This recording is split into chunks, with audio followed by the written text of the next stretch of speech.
Hello, boxing fans. Welcome to another episode of World Championship Boxing. And today we are talking about some recent fights.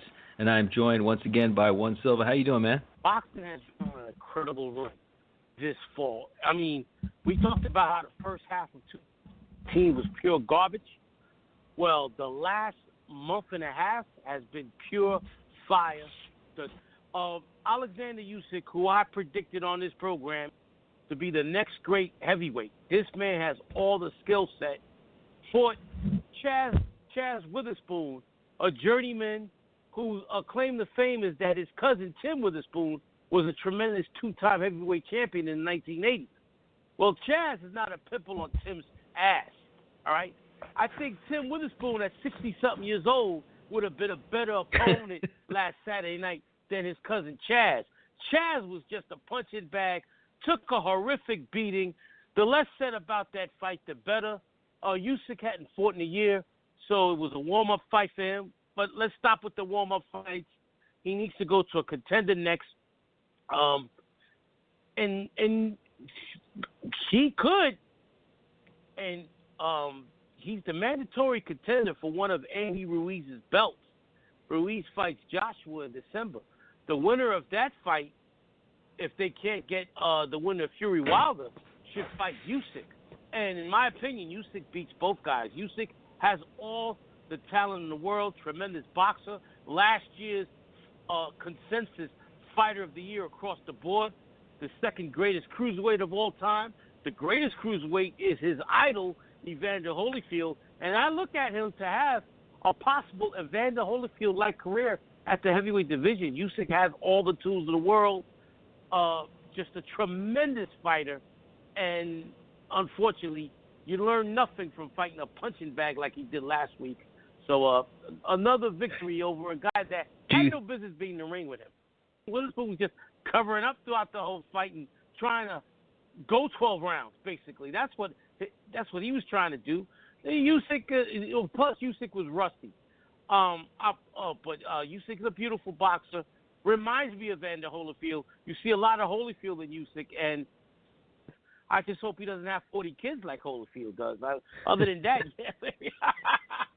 Let's hope that he gets a real good fight in the next fight before he fights the winner of Joshua Ruiz, too.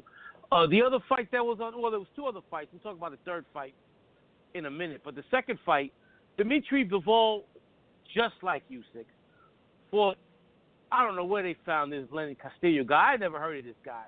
He gets a shot at the title. And once again, this was a one-sided beating. I don't understand. I don't understand how Top Rank in the Zone keeps putting on these horrible cards. This was horrible.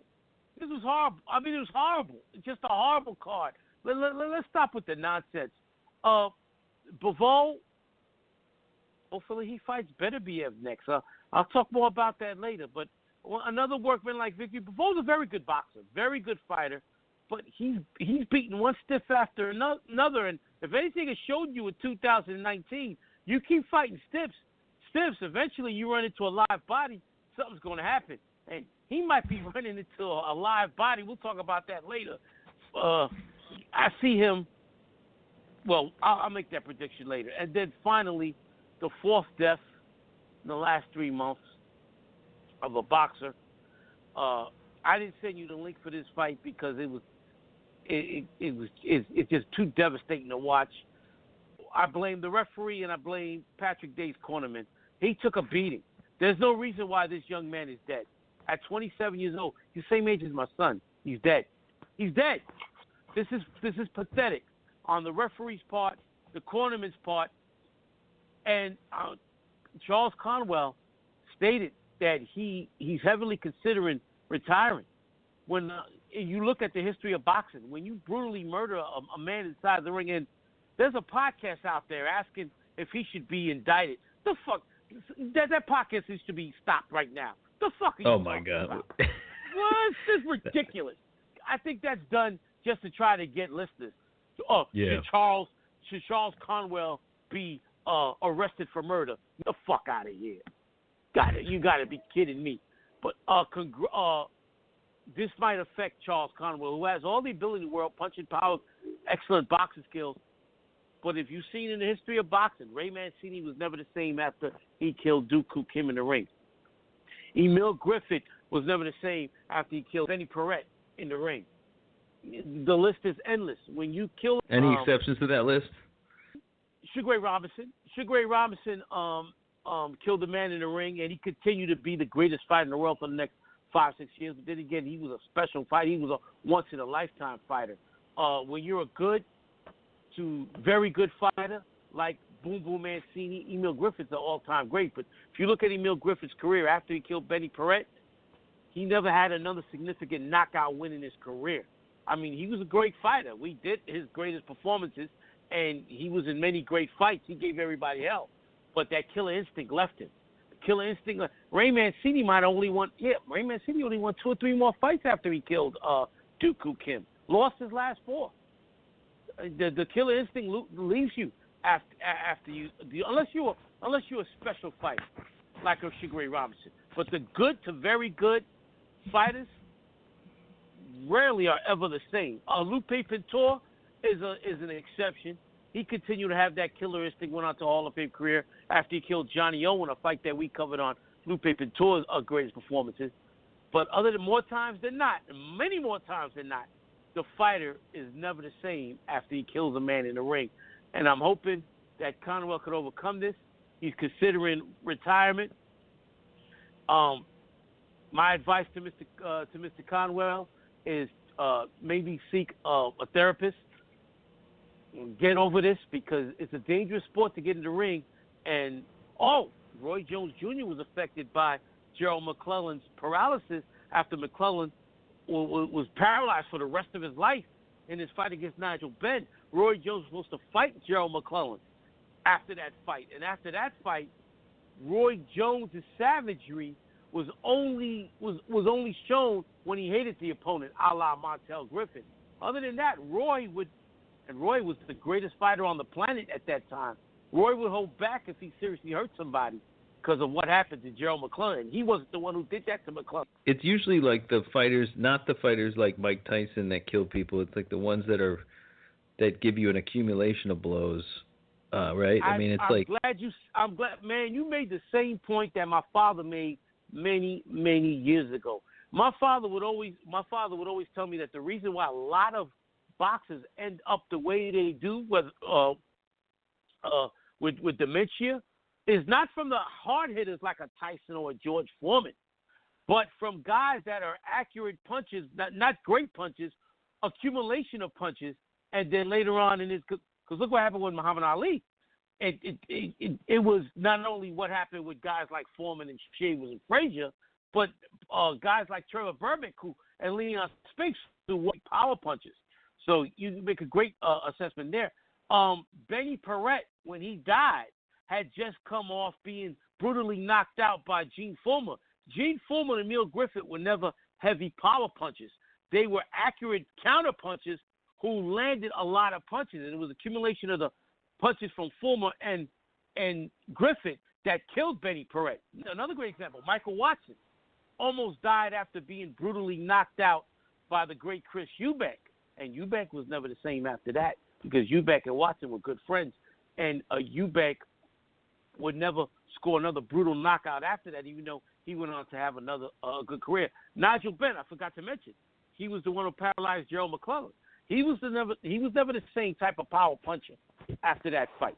So you make an excellent point, and it's just a damn shame, the 4th death in 3 months. I've seen guys who are huge boxing fans on Twitter say they might not follow boxing anymore after what happened to Patrick Day. I'll never be that. I've seen so many deaths on television in boxing, but I just love the damn sport. The sport is embedded in me. But I would understand if a fan would say that. I remember Howard Cosell, in my opinion, the greatest boxing announcer of all time, watched Larry Holmes batter a defensive Randall Cobb for 15 rounds. He was brutal. It was just a brutal mismatch. Cosell never announced another pro boxing fight after that. He was disgusted, and I understand why. So why do you think it's happening more often now? There's a lot of factors, Logan. I remember up until the late 80s, early 90s, the weigh-in was the same day. I'm a proponent of bringing it back. Bring back the same day weigh-ins. Also, another factor I believe is the sparring these guys go through. I know they wear headgear and stuff. Some of these guys, I mean, they go all out while they spar. Those punches aren't counted. They used to say Mike Tyson had bigger wars in his prime while he was sparring than when he was boxing. I bet, yeah. Probably because he wasn't trying to kill his sparring partner, and so he let them get more punishment on him. Right. I think while fighters like Sonny Liston and George Foreman would put their sparring partners in the hospital. So the last fight we're going to talk about is the tremendous light heavyweight contest that was held Friday night. Artur Beterbiev, who I've been talking about for years on this podcast, has one of the most ducked fighters in the world. Right now, Logan, there are two fighters that nobody wants to fight. And one is a slick boxer, Demetrius Andrade, in the middleweight division, who both Canelo and Triple G flat out said, I'm not fighting him because he could embarrass them. He's a tremendous boxer. Nobody wants to fight him. And Artur Beterbiev, who's a monster. Out, and he reminds me of Julio Cesar Chavez with bigger power. Julio Cesar Chavez was never a one-punch knockout artist. He would beat the hell out of you to the body, use his chin that Beterbiev also has as a defensive mechanism of just breaking you down, would just put immense pressure on you, then knock you out late. Beterbiev has tremendous one-punch power. Alexander Gvozdyk is a tremendous boxer, very similar to Usyk and Lomachenko. There's a lot of great Ukrainian fighters with the same type of style. I mean, right now, Ukrainians are killing it in boxing, and they were all at the fight. They were all at the fight that night. I mean, cheering on Gvozdyk. Yeah, where was this fight? I don't understand why the fight was in Philadelphia. This would have been a great fight. I know Bob Arum is the top-ranked promoter, and he rarely goes overseas, if ever. He used to all the time. But I don't understand why this fight was in Philadelphia when you have two fighters from the formerly known as the USSR, a Ukrainian and a Russian, fighting each other. It looked like a great crowd. I haven't checked attendance figures, but the crowd was lively. But Beterbiev is a beast. He's a monster, like you said. He puts pressure on. In this fight, Gvozdyk fought a beautiful fight. He fought the best fight he could. He boxed brilliantly, landed combination after combination. But Beterbiev, he had a longer reach. And he has the better boxing skills. But Beterbiev beats that body.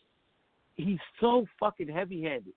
He was hurting Gvozdyk throughout the fight to the body.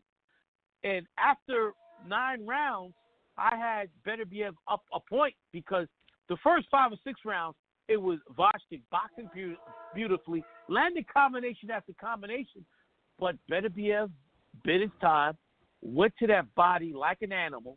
Those body shots were done. Those body shots are similar to Canelo's body shots. And we'll talk more about that later, the landscape of the lightweight division. But Beterbiev broke down Gvozdyk. Between rounds 9 and 10, Gvozdyk wanted to quit. Teddy Atlas had to give him one of those speeches.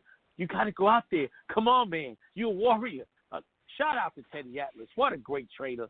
And I would have loved to hear him talk about this fight while announcing this fight. But he did the best he could. But Gvozdyk was a beaten fighter after the 9th round. And in the 10th round, Beterbiev dropped him 3 times. I mean, all 3 times were heavy. You could have stopped the fight after the first knockdown. The referee was trying to give Gvozdyk the benefit of the doubt. There shouldn't have been a 3rd knockdown. After the 2nd knockdown, it should have been over. Gvozdyk is getting released from the hospital today. He's been in the hospital since the fight ended. And what's recently happened in boxing, you shouldn't take those. You shouldn't give extra punches. He was beaten. He was done. Beterbiev stops him in the 10th round. A brutal stoppage. A tremendous win by Beterbiev. who's right now number one in the light heavyweight division. A possible fight with Dmitry Bivol. Bivol is a boxer similar to Gvozdyk. Throws a lot of combinations. He doesn't have the power Gvozdyk has. We haven't seen him get hit, really. Beterbiev's going to knock Bivol the fuck out the ring. It's too bad Usyk moved up, right? I mean, Usyk. But you know what? A cruiserweight matchup between Beterbiev and Usyk? Oh, my God. That would be a great fight. Would be a great fight. But no, Usyk had cleaned up the cruiserweight division. It was time for him to move on. But a cruiserweight Usyk, probably the only fighter in that area that could beat Beterbiev, or would beat Beterbiev. I think Usyk beats Beterbiev because he's got a better chin. He's a bigger fighter than Beterbiev. He's big. If I was Canelo Alvarez's people, I stayed after he beats Kovalev in 2 weeks. Don't seek out Beterbiev. Drop that belt and go back down to super middleweight or middleweight. Don't stay the fuck away from Beterbiev because he's too big for Canelo. He's a fucking monster. Bivol's going to get knocked the fuck out when they fight. It only makes sense for them to fight. Bivol is going to fight Canelo? No, Beterbiev.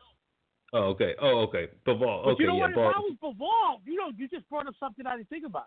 If I was Bivol, I'd make more money fighting Canelo, and it would be less of a beating than if he fought Beterbiev. He'd have a better chance against Canelo because he's got the type of style that would give Canelo fits.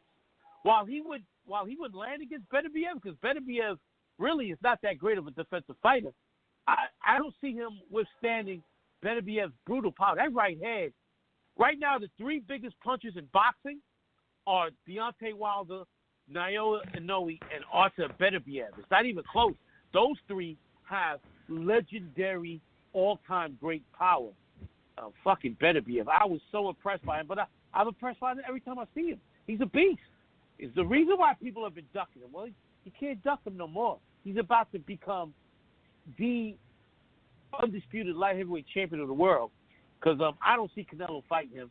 And Bivol might, you know what? I didn't even think about Bivol possibly fighting Canelo. I can see Canelo beat Kovalev, then the fight with Bivol will be 50-50. Win or lose, get the fuck out the light heavyweight division and go back down. Yeah, he's sparking up that. There's a lot of good fighters now in that weight class.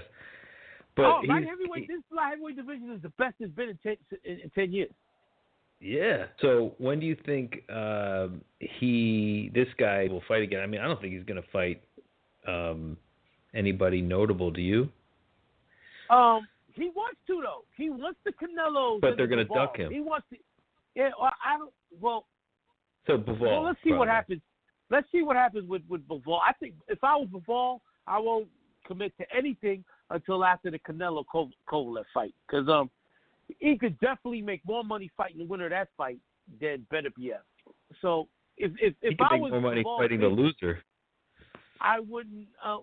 Right? He'd make more money fighting the loser. You're right. I didn't even think about that. You're right. He's fighting even more. But I would fight the winner of that fight and then fight Beterbiev. And that would be even bigger money fight.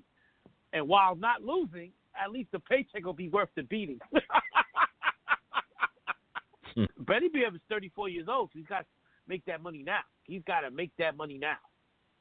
Yeah. And now what titles did he unify?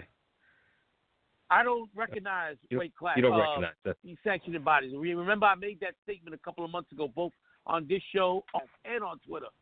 He is the. I haven't checked Ring Magazine. He should have won the Ring Magazine belt. They might not have recognized it as a title fight because they might have Bivol and Kovalev above him, which would be ridiculous because I've been saying for years he's the best light heavyweight on the planet. I think Gvozdyk was ranked number one.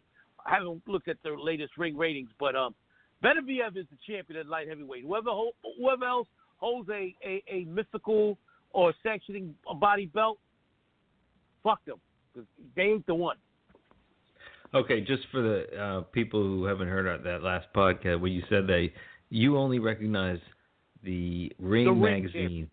Ring Magazine so champion. One title. Or whoever is, in my opinion, the best fighter in that division. And the best fighter in that division is Artur Beterbiev, without a doubt. You're saying the fighter that could beat all of them, because he's not the best boxer. But I know what you mean. He's not the best boxer in terms of skill, but he's the best fighter because none of those guys can beat him right now. The only thing that can beat Beterbiev right now at light heavyweight is age. He's 34. Eventually, age will catch up to him. So who has tested Beterbiev more than this guy? Callum Johnson knocked him down, but Beterbiev got back up and destroyed him. But Beterbiev was knocked down by Callum Johnson. Okay. All right. Well, we'll be up for another fight recap then next week. The next 3 weeks. God, Lord. It's been, we've never done this before in the history of this podcast. We've never gone week after week after week after week with fight recaps. It's usually 2 months of greatest performances, then a fight recap, then another month before another fight recap. No, we've been going strong these last few weeks. Next week is a tremendous weekend of boxing. A tremendous weekend of boxing next weekend. We've got the finals of the World Boxing Super Series Junior Welterweight Tournament between Regis Prograis and Josh Taylor. That will be a tremendous fight. A tremendous fight. Must see. Will be on Where the zone.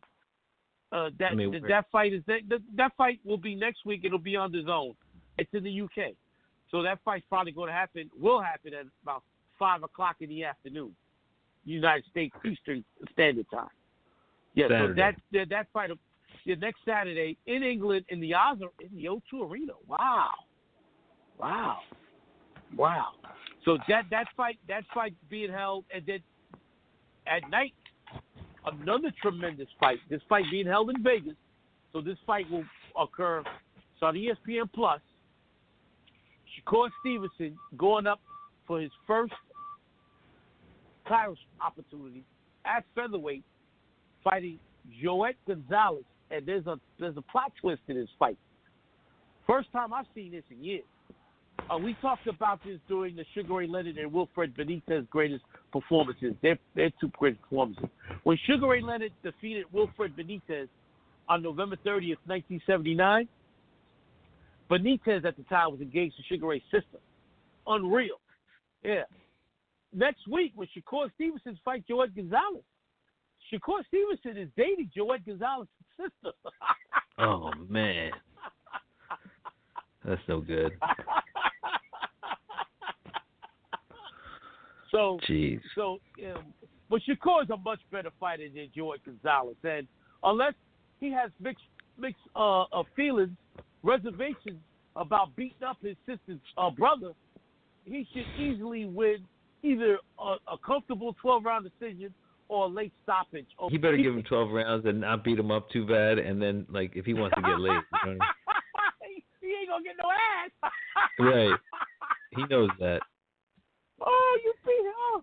Oh. Cause instead of getting a title pussy, a celebration at night, she's going to be like, I'm in the hospital. What you did to my brother? How can you do that? Yeah. I hate you. Oh, my God. So, the week after, you got the Canelo-Kovalev pay-per-view. And then the week after, you have the finals of the bantamweight tournament between Nonito Donaire and one of the 3 biggest punchers in boxing today, Naoya Inoue. So, and one of the 5 best fighters on the planet. Inoue's a fucking beast because he's a boxer puncher in the style of a Thomas Hearns. So there you go, just one great fight after another. 3 of the last 4 weeks, you've had fight of the year candidates. Beterbiev knocked out Gvozdyk, but it was a great fight. It was a great fight between a great boxer puncher and a great puncher. Alexander Gvozdyk, this is the type of beating, Logan, that he may never recover from. Remember, we always talk about guys that get such a beating never the same. Especially fighters who go in undefeated when they get destroyed after they've been undefeated. That is a particular thing for a lot of fighters. Jeff Lacey and Felix Tito Trinidad are two prime examples of fighters that were undefeated and then got a hellacious beating and were never the same after that beating. So you make another great point there, Logan. No disgrace on Gvozdyk's loss Friday night. He lost his undefeated record, but he put up a valiant. There's anybody else he would have fought that night? Canelo, Kovalev, Bivol. He wins that fight. He wins hands down. But he fought a fucking monster. He fought Godzilla, and he couldn't keep Godzilla off him. He looked more like Hercules to me. Like he looks like he yeah. fought Hercules. And Hercules just walked through his shit. There were right hands that Gvozdyk hit Beterbiev that would knock any other light heavyweight in the history of the sport out. Beterbiev just walked through that shit. He's a great body puncher. The man is a smart fighter. Man went to that body because he knew going into the fight that Gvozdyk was going to move to his right to avoid the right hand. Beterbiev has probably the third best right hand in the sport after Wilder and Noe. It's just a fucking hammer. So what he do? He digged that left hook to the body. He bagged that body. So you really think that this Usyk would have beaten Deontay Wilder? I don't know. He seemed like kind of tired, a little bit like rusty. Before they put him in with Wilder, I got to see him against Ruiz or Joshua. I got to see him against a Joseph Parker. I got to see him against a top heavyweight. Putting him against Wilder, and he gets hit with that right hand, no matter how great of a boxer he is, he ain't getting up from that right hand. Boxing is resurging again. It's totally killing MMA, by the way. Like I said a few years ago, Logan, I said boxing was back. Boxing has been back. It was shooting himself in the foot early this year, but not anymore. I mean, wow. And because of the streaming services like DAZN and ESPN Plus, they're forced to give us, in order to get subscriptions, viable matchups. I still don't think DAZN's going to make it because they're just giving everybody fucking money, and they're charging $20 a month for their streaming service, which is, I understand why they do it. You give guys like Triple G and Canelo bank robbery money. How are you going to make money? But they have to be bleeding money. I don't see how they could be surviving. Top Rank surviving because ESPN is owned by Disney and it has buckloads of money to give out. So right. So these streaming services are forced to give us great matchups, and we've been getting since September one great matchup after another. I'll talk to you in a little while. Later. Thanks for listening. Be back next week with another fight recap.